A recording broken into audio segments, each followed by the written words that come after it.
So I'm going over the new DeWalt power strip today.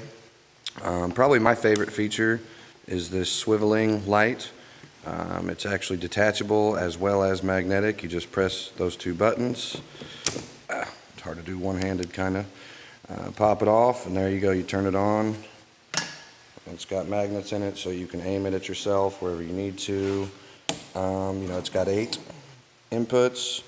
All on this GFCI, which honestly is the only thing I don't really like, that they made this external instead of just having it in here.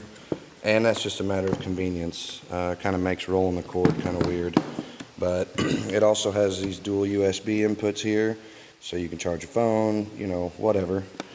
I really dig it. I think, it is kind of expensive for a surge protector, but given the light and just the convenience of it, I don't think it's all that bad, especially if you're going to use it on the new DeWalt shelving system, which is actually kind of what it's designed for. So anyhow, I think it's a good little tool and maybe you'll like it.